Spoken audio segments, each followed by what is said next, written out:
Blood groups and blood transfusion. My contact information: I'm Dr. Nada Abdullah Khaled, lecturer of clinical pathology and hematology. My office hours are from Sunday to Wednesday from 10 a.m. to 3 p.m. at Oncology Center, 5th floor.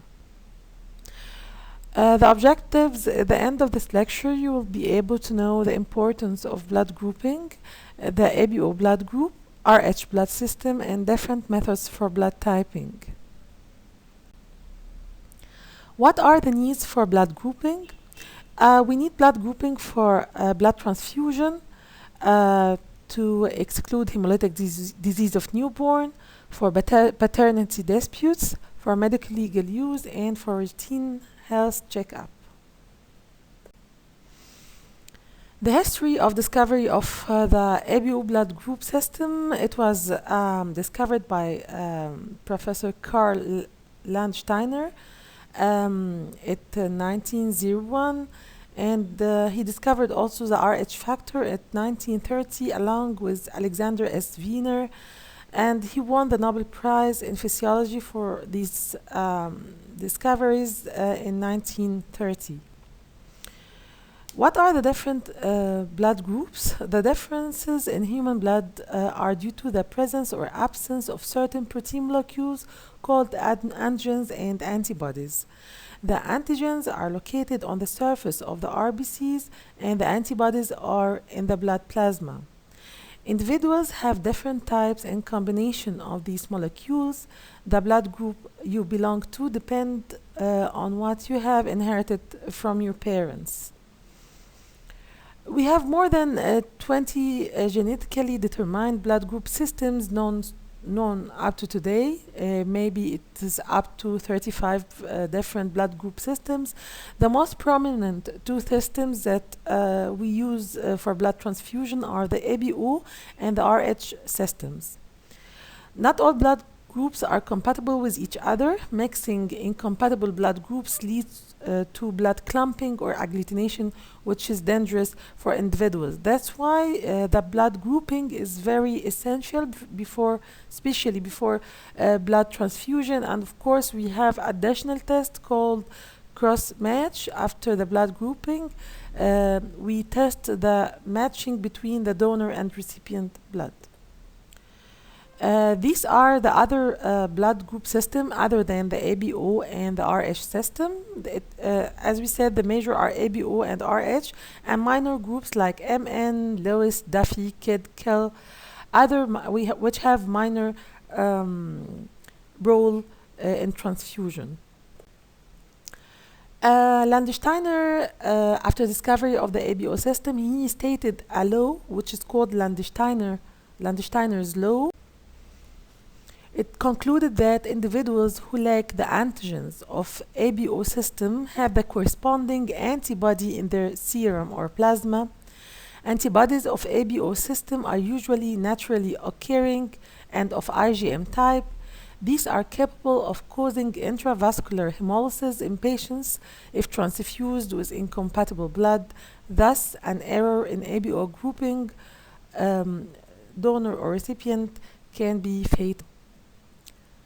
The most important assuring of safe blood transfusion is the ABO blood grouping system.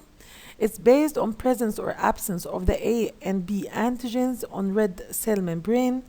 There are four blood groups according to this system: the A, B, AB, and O blood group. Here in this schema, it shows the blood group A. If you belong to the blood group A, you will have A antigen on the surface of your RBCs and B antibodies in the plasma. In blood group B, if you belong to this blood group, you have B antigens on the surface of your RBCs and A antibodies in your blood plasma. Blood group AB, they have both A and B antigens on the surface of RBCs with no antibodies in the plasma. And lastly, in blood group O, which have no antibodies on the surface of RBCs, however have both A and B antibodies in their blood. Again, this table and schema shows the four blood groups. Here, the RBCs, for example, in group A, the RBCs possess A antigen on the surface, and in the plasma, it possesses anti-B antibodies. In this table, it shows the four ABO phenotypes present in human population and the genotype that give rise to them. For example, if we have an A blood group individual, he possesses A antigen on the surface, anti-B in the serum, and genotype he may be AA or AO. I mean, he inherited the A antigen from both parents, AA, or from one parent he possessed A and O from the other parent, and the A are dominant. So when genotype is AO, the phenotype is A. Genetics of the ABO system. The locus of ABO gene is on chromosome 9, occupied by one of the three major allelic genes, A, B, and O. That there is gene responsible for the specificity of our ABO blood group. Other gene which plays an important role in the determination of ABO blood group is H gene, which locus on chromosome 19. The two genes inherited one from each parent. Individual who is A or B may be, as we said, homozygous or heterozygous. For example, heterozygous like AO or BO as genotype, but his phenotype will be A in case of AO or B in case of BO. Or homozygous, which will be AA or BB. Phenotype, what is the phenotype and genotype? Phenotype is the actual expression of the genotype. I mean, it's, for example, group A. The genotype are the actual inherited genes which can only be determined by family studies or genetic studies, like, for example, AO or BO or AA. I mean, it represents the two alleles which were inherited from both parents. This table shows again the phenotype and genotype. The biochemistry of ABO system. H antigen. As we said, there are three genes that control the ABO system. The H gene is one of them. It codes for an enzyme that adds the sugar fucose to the terminal sugar of a precursor substance. The precursor substance is protein and lipid, is formed of an oligosaccharide chain. This is the basic structure of the blood group.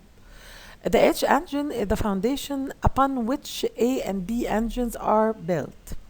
A and B genes code for enzymes that add an immunodominant sugar to the H antigen. Immunodominant sugars are present at the terminal ends of the chains and confer the ABO antigen specificity. This figure shows the RBC's precursor structure, which is, as we said, proteins and sugars. Here, the formation of the H antigen, which add a fucose to the end of this RBC's precursor structure, upon which this antigen and the ABO genes code for enzyme to add sugars at the end of the basic structure and the fucose. Here, in the case of A antigen, it added N-acetyl galactosamine. In B antigen, it added a galactose sugar. There's something why we have explained the H antigen, because there's a phenotype called Bombay phenotype, a very extremely rare blood group that I personally didn't meet in my life. It was first reported in Bombay in 1952. Frequency estimated to be about 1 in 7,600 in Bombay. In this Bombay group, there's a complete absence of the H antigen, and of course the A and B antigen can be formed as the H antigen is not present in the original case. No agglutination with the anti-A, anti-B, or anti-H. Presence of anti-H, anti-E, and anti-B in the serum or plasma is incompatible with any ABO blood group, compatible only with Bombay phenotype. And it is a recessive mode of inheritance.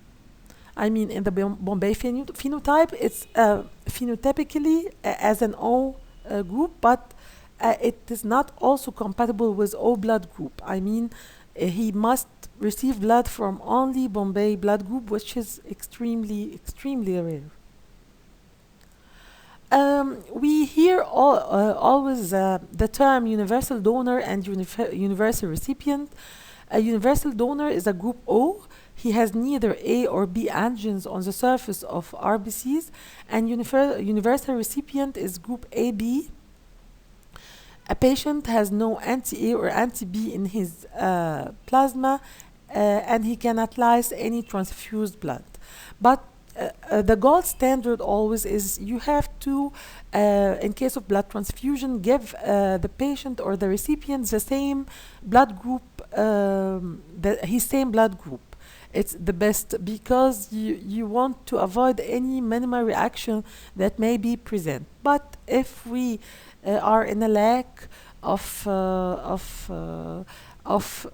suitable, compatible, exact same ABO blood group, we can use this equation, the universal donor and universal recipient.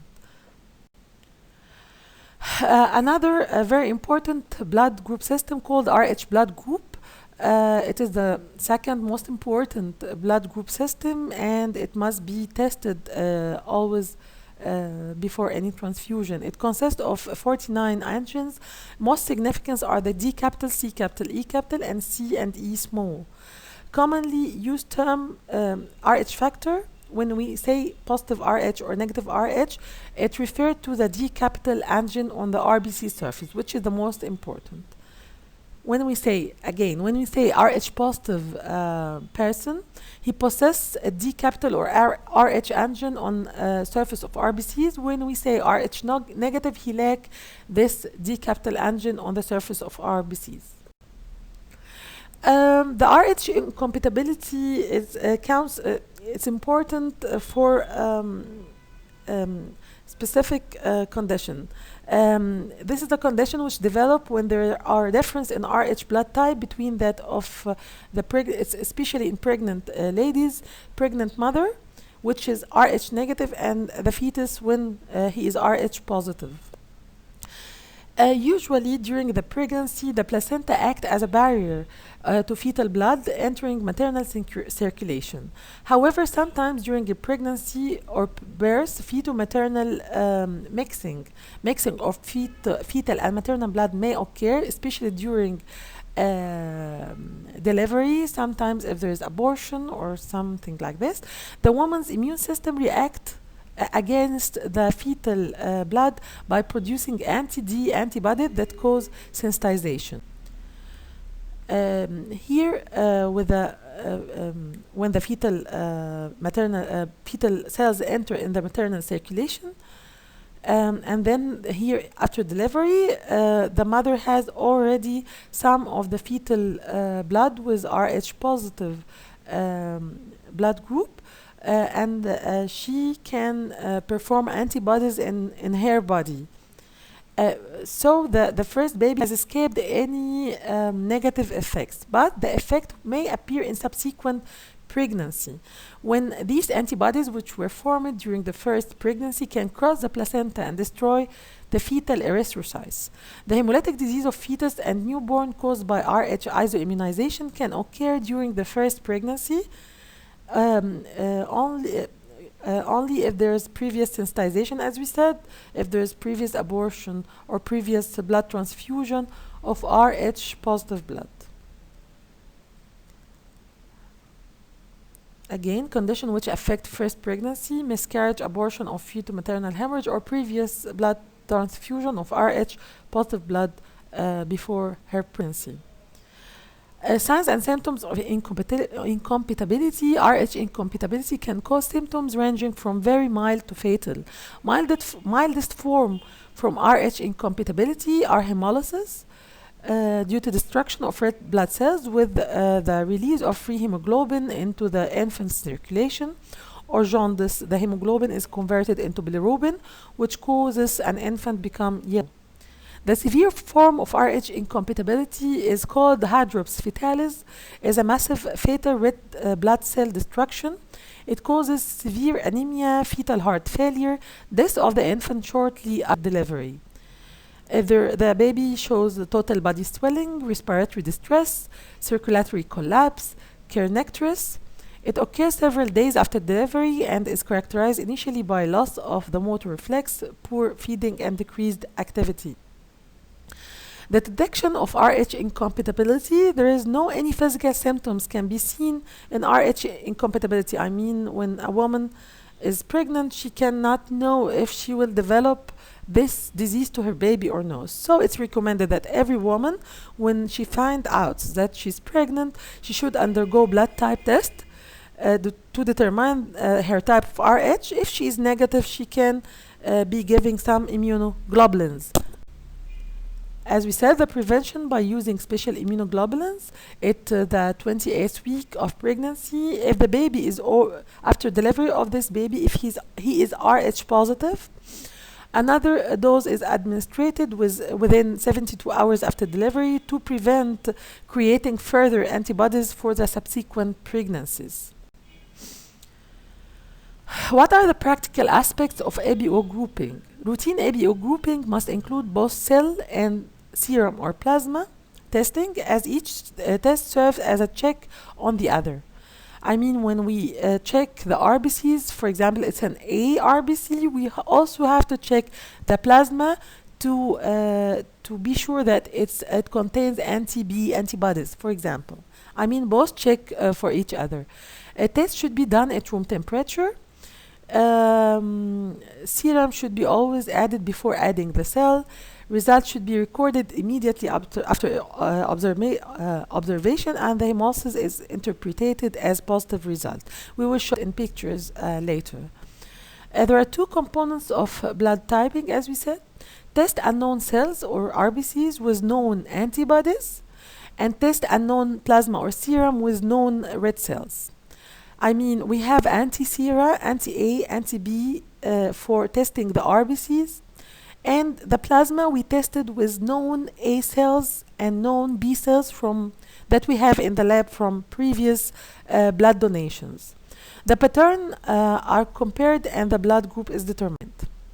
So, what are the ABO typing techniques or different methods? We have different methods: slide method, tube technique, microplate, and gel system. I will explain the first, second, and the last one. The microplate system is used when you have multiple samples, and it's more or less like the tube technique, but on larger scale. The slide test or slide method, this may be used for emergency ABO typing tests or for preliminary typing tests, particularly in outdoor camps or campaigns for blood donation where a centrifuge is not available. It's done very simply from the brick in the finger. Only we need 3 drops of blood to test for the A, B, and Rh system. Reagents used are monoclonal anti-A and anti-B sera. This is the anti-sera, the blue one is the anti-A, the yellow one is the anti-B, and the other colorless one is the anti-D, which tests for the Rh positive or negative state. Here the blood sample, as we said, we may take very simply from a finger prick, or if we have a blood sample taken from in the lab. First, we add the anti-sera, anti-A, anti-B, and anti-D. Then we add the drop of blood on each of these anti-sera, and then we make the mixing and we observe the agglutination. Agglutination, like with anti-A, for example, it makes like small clumps. This is called agglutination. Here, when the RBCs in this case had made agglutinations with anti-A, it means that the RBCs has A antigen on the surface. Meanwhile, in the same time, it didn't make any agglutination with the anti-B. So these RBCs doesn't have any B antigens on the surface. This means that the patient is A blood group.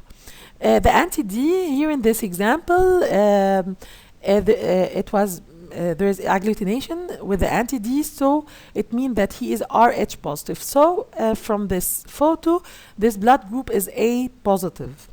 Another example, with anti-A, there was no agglutination. Anti-B, there was agglutination. So it's a B blood group with the anti-B, anti-D, there is agglutination. So it's a positive Rh. This is a B positive blood group. This table show different blood groups. The A make agglutination with the anti-A, B with anti-B, AB agglutination with both anti-A and anti-B, and the O no agglutination with either anti-A or anti-B. This is again another, we added a third column with anti-RH. The first three positive for RH, and the last one is negative. The tube method, it's a recommended method or gold standard, which is allow longer incubation between the antigen and antibody mixture without drying. Tubes can be centrifuged to enhance reaction, can detect weaker antigens or antibody. Two steps in ABO grouping, the cell grouping or forward grouping, that I test the red cells with the known anti-sera, as with slide, and the serum grouping or reverse grouping, that I can test the plasma of the patient with known A and B blood cells to determine the presence or absence of antibodies. For example, here we have three tubes, one with anti-A, with anti-B, and with anti-D, like the slide, but in tube, and we add cell suspension. We add the RBCs, diluted RBCs to these tubes. Mixing of these tubes, then we make incubation a little time together, and then centrifugation of the samples. After centrifugation, we see the agglutination. Here, the first blue tube showed agglutination. It means that there is agglutination with the anti-A. It's an A blood group. With the yellow one doesn't show any agglutination, so it's no B. And with RH, it shows agglutination. So this patient is A positive blood group. The last method is called column agglutination technology. It consists of one cord. It has specific columns. Each column contains some gel and anti-sera. It occurs also antigen antibody reaction in the reaction chamber of these microtubes, and the gel matrix or glass beads act as sieve and allow free cells and agglutinated cells to pass through the bottom of the microtube, while agglutinated cells are trapped in the matrix. Here I have put pictures of our photos of two types of these gel cards. One with only ABD, I mean anti-A, anti-B, and anti-D, like what we did in the slide method. Only the three types, and the other three tests done for the RBCs. The other one, which is more accurate, it has at the end two columns for the plasma. We put the plasma of the patient for the reverse blood grouping with known A and B cells. As we said, the forward, when we say forward blood grouping, it means that we test the group of the RBCs, and when we said reverse grouping, that we test the group of the plasma. This shows the grading of on the gel card. Number 4, it means agglutination, and a very clear agglutination. However, 3, 2, and 1 shows also agglutination, but with some hemolysis. 0 shows that there is no agglutination, no reaction has happened between the RBCs and the anti-sera. This is a method of agglutination technology. We make RBCs with specific diluent, and we take from the suspension and put the mix in A and B and D wells. These wells contains already anti-sera. We don't have to add anti-sera. For the plasma typing, we add the plasma in the last two wells. and we put this card in specific centrifuge, and we test for the blood group. Here, for example, here is a blood group. We have a well with A antisera, B antisera, and the D. As we said, when there is a reaction or agglutination, the cell or the blood is trapped in the top of the column, and when there is no reaction or negative reaction, it sinks into the bottom. So here, in this case, it has no reaction with anti-A, it has a reaction with anti-B, and no reaction with anti-D, so it's a B negative blood group. Okay? To control this, we have the last two columns for the plasma for the reverse blood grouping. It has the opposite of the forward blood grouping. I mean, we tested for the plasma with A cells and B cells, and it has positive reaction with A cells. That's because the plasma in B blood group possess B antigens on the surface of RBCs, as we said in the beginning of the lecture. It have also B antibodies in the plasma. A antibodies in the plasma. So it has B antigen on the RBC's surface and A in the plasma. So we have here a little quiz in the end of our lecture. A 32 years old male with fatigue and pallor. He performed CBC and showed anemia. Hemoglobin level is 7 gram per DL. The physician recommended RBCs transfusion. What should we do? First, we should perform a blood group for the patient before transfusion. So here, which blood group is the patient? We performed it with the gel method. We will look here with the A column. It showed agglutination, so it's positive for A. B showed no agglutination, so it's negative for B. It's an A blood group. With the D, it showed agglutination, so it's an A positive blood group. So we should give him A blood group. Which blood group should be done to this should be given to this patient? The blood group A positive is the best blood group to be transfused, of course, after cross matching between the patient and the recipient to ensure that there is no any reaction between both blood. However, if it's not available, we can use O blood. Again, the gold standard is to give the patient the same blood group as he is. But if it's not available, if we are in short of blood, if the patient condition is very critical and he needs immediate blood transfusion, we can give him a universal donor blood.